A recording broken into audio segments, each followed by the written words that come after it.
Olá, tudo bom? Hoje eu vou falar para você sobre uma grande polêmica que tem na alimentação, afinal de contas, o que é melhor para a saúde, consumir manteiga ou margarina? E a margarina sem gordura trans é melhor do que a manteiga? Vamos falar sobre isso, fica aí até o final que você não vai querer perder. Se você adora dicas de nutrição, saúde e boa forma, você vai amar o canal. Aproveita, se inscreve, lembra de ativar o sininho para receber as notificações. Eu tenho de novo todos os dias, você vai amar com certeza. E aproveita também e dá um pulinho lá no Instagram, me segue por lá. Tem outros vídeos, dicas, novidades, é o mesmo nome aqui do canal, @nutricionista Patrícia Leite também. Vamos começar a falar sobre essa grande polêmica. Me conta aqui embaixo se você tem hábito de consumir manteiga, margarina, algum outro tipo de margarina diferentona, qual é que você consome, por que você fez essa escolha. Eu vou adorar ver o seu comentário. Quando a gente olha para trás, a primeira coisa que tinha, assim, para passar no pão, para cozinhar, era manteiga, né? A manteiga vem da nata do leite, vem do leite integral, do leite gordo, basicamente a gordura do leite. Então, por isso que a gente fala que a manteiga em temperatura ambiente, ela fica mais pastosinha, ela fica mais, quase como se fosse um creme. Ela solidifica na geladeira, né, porque ela fica mais rígida, mas na temperatura ambiente ela tem quase como se fosse um ponto de pomada.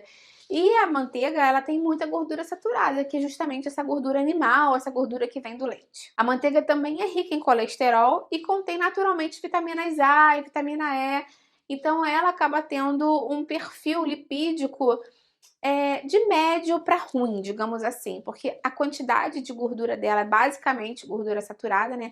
60% dela é basicamente gordura saturada, e a gente sabe que a gordura saturada está muito relacionada com questões relacionadas ao aparelho cardiovascular, né? Aumento do colesterol, maior risco de você ter algum tipo de problema relacionado a infarto, derrames e outras questões relacionadas.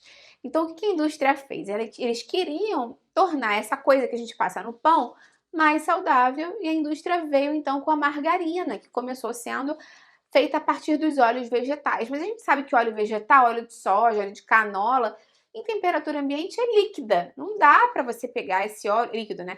Não dá para você pegar esse óleo e passar no pão, vai ficar uma água, uma coisa meio nojenta, né? Um líquido assim no pão. Então eles fizeram uma mudança na molécula que era cis, né?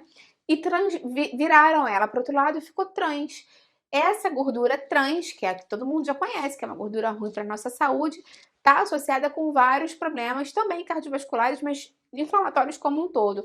Além da gordura trans aumentar a quantidade de colesterol no nosso corpo, aumentar o colesterol ruim, ela tem uma capacidade quase de plastificar os nossos vasos e artérias. Então, eles perdem aquela capacidade de contrair, do retorno venoso. Então, por isso que a médio e longo prazo, a margarina acaba sendo até pior do que a própria manteiga. Por isso que muitas vezes os nutricionistas falam, se é para comer manteiga ou margarina tradicional, eu prefiro que coma manteiga, porque pelo menos não tem esse malefício excedente ainda, né, de piorar essa questão da vascularização, e das paredes dos vasos mesmo. Hoje em dia já existe então uma terceira opção, que são os cremes vegetais sem gordura trans, que eles são à base de outros tipos de gorduras e cremes, de uma proporção específica. Muitos deles podem ter gordura hidrogenada, mas não é uma gordura trans necessariamente. E pode ter um perfil diferente. Alguns deles são enriquecidos, inclusive, com fitosteróis. Eles podem ter outras vitaminas, vitamina E, enriquecido para melhorar o perfil nutricional, digamos. Existe uma corrente que fala que esse tipo de margarina sem gordura trans pode ser até mais indicada do que a manteiga. E tem uma outra corrente que diz que o ideal mesmo é que você evite consumir um produto ultraprocessado e que pelo menos você consuma manteiga, né? Porque ela vem da vaca ali, do leite, da gordura do leite. Então é mais minimamente processada do que esses produtos com muito corante, muito estabilizante, muitas coisas colocadas e com gorduras que a gente às vezes não consegue de fato saber de onde vem e qual é a procedência delas. Claro que quando a gente considera acrescentar esses alimentos no dia a dia, a gente tem que pensar que eles são fontes de gordura. Quando você olha a informação nutricional de manteiga, margarina, qualquer que seja, aquilo ali é basicamente gordura, quase 100% gordura, e você já viu que não é uma gordura boa, não é uma gordura monoinsaturada como o azeite, uma gordura de abacate, não é uma gordura de nozes, de chia, de linhaça, uma gordura ômega 3, anti-inflamatória, não. São um tipo de gorduras que são pró-inflamatórios e que, enfim, né, podem aumentar o colesterol, pode aumentar o risco de doenças cardiovasculares, até mesmo síndrome metabólica, aparecimento de diabetes tipo 2. Mas tudo isso está relacionado com a quantidade que a gente consome. Tem gente que fala pra mim assim, Patrícia, eu passo só manteiga no pão de manhã, que eu como um pãozinho, até faz o pão em casa, um pão saudável, passa um pouquinho de manteiga. Tem problema? Não tem problema se for uma quantidade moderada. Agora tem gente que pega a manteiga da geladeira, corta quase como se fosse um queijo, já viu? Porque ela tá dura, e bota um naco assim de manteiga grande, frita o bife na manteiga, frita o ovo na manteiga, faz os legumes com a manteiga, usa só manteiga, ou pior ainda a margarina, né? Aquela margarina mais com gordura trans mesmo, que não tem nem esse diferencial melhorzinho. Então, assim, o ideal é que você não dependa desse tipo de gordura para cozinhar no dia a dia. Eu tenho um vídeo aqui no canal falando dos melhores e piores óleos para cozinhar. Tem um outro falando da banha de porco. E vou deixar aqui embaixo na descrição que podem ser gorduras mais interessantes para você utilizar no seu dia a dia.